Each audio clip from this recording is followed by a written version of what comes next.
Hello, everyone, I'm McMichael. Today we are doing a deep dive into the Hanse 410, and we are privileged and pleased to have Andy Unger with us. He is the product manager for Hanse Yachts and for Daler and Moody, and the focus is going to be development.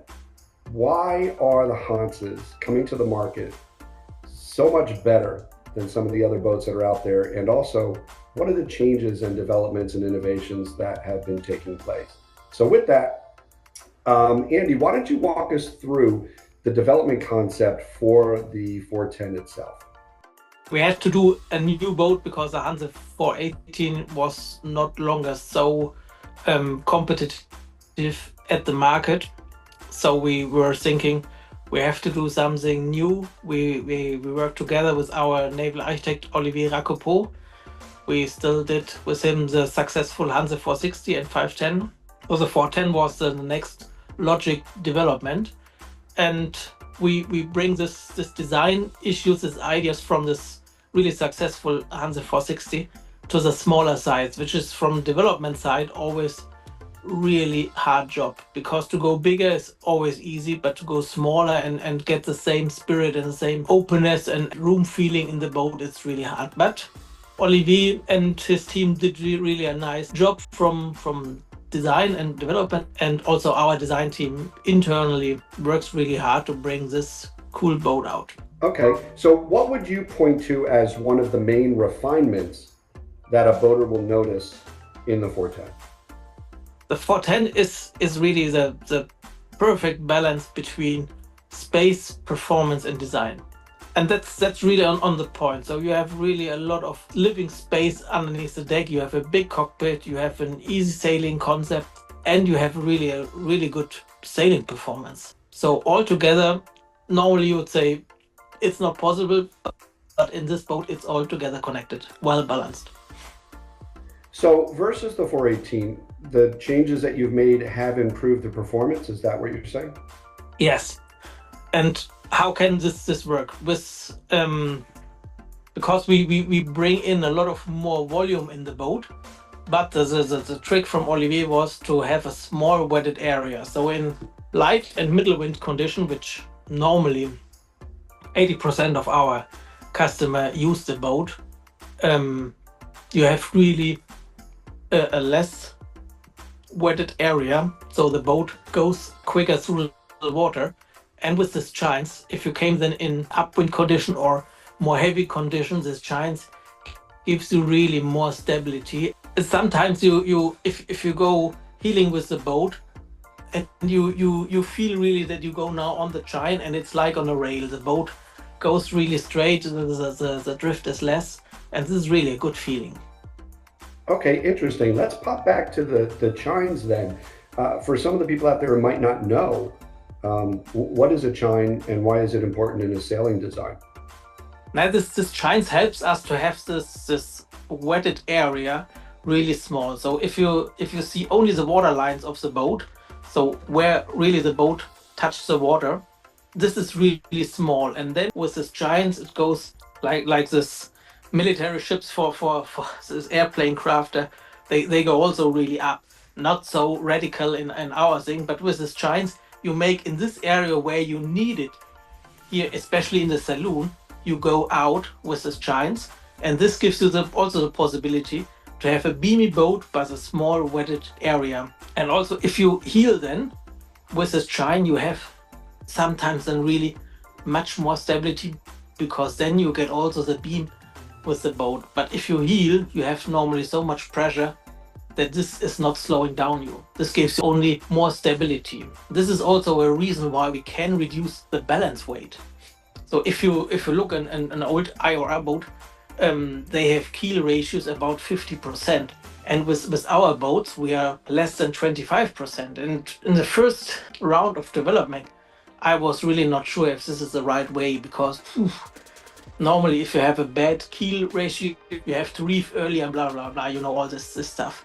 But with this new hull shapes, with this beamy hull shapes, you have like on a dinghy, some form stability. And this together with this keel weight and this form stability is much better than this old keel ratio about 35%, what was normal on a performance-oriented cruising boat like a Hanse is. These are these small factors which gives you really this good feeling on the helm of this boat.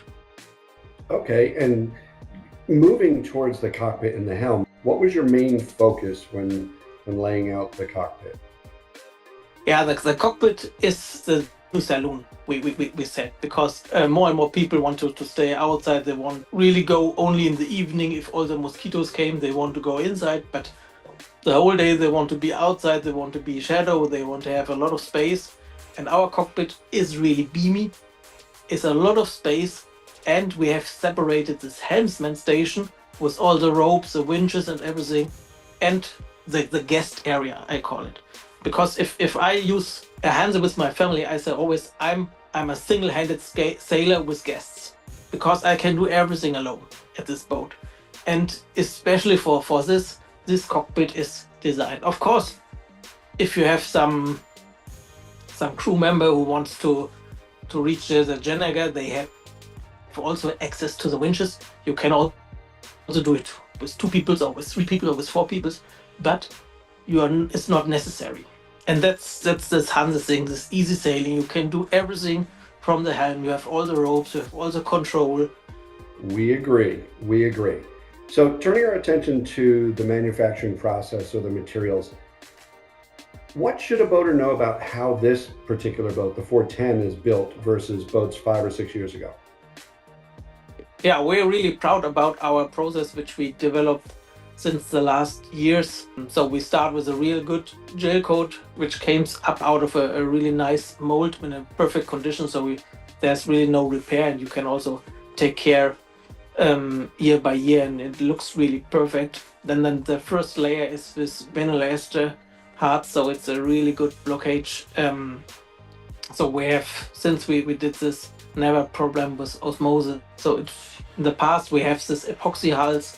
There was 100% without osmosis, and now with this vinyl ester hards, resin is really the best solution what we can find. And then we work in a good hand layer process. We reinforce all this hot spots really good, like the chain plates, like the keel. We glue then a bottom structure in, and we laminate this on the real hot spots, like the keel, like in the bow area where all touch if you go against the wind. So all this hot spots are laminated, the others are glued. So we have find the perfect balance to make an stiff and light and perfect boat. And then we glue the deck on it. The deck has this nice inner liner, what you can see here, and we screw it every meters with bolts down. They are covered then with pet eyes or railing stanchions, and this is really a perfect hull deck joint with the structural glue. So it's really a stiff thing. And then we laminate the transom. So structural wise, we had the last year never ever some problems with our boats, because everything where we can find out that this can be a problem in the future, we changed it, because safety is really the first thing. And you can see it if you compare it with other boats. Look at the dimension of the keel bolts. They are really heavy. Our keel plates are 20 mil, massive. So steel. Both thrusters are laminated from both sides. Stern, bulkhead, everything is laminated. So really, I'm a boat building master. I learned boat building really from the ground, and I'm really happy about this. So there's no topic where I say, So really, I stand with my name for these boats. Well, Andy, I want to thank you on behalf of all of the McMichael boaters that are out there for your expertise and your time today. And we are all looking forward to getting on the 410 and sailing her. And to our McMichael audience, if you're interested, give us a call, email us here, go on the website at McMichaelYachtBrokers.com, and we will get you on a 410. So again, Andy, thank you, and see you on the water.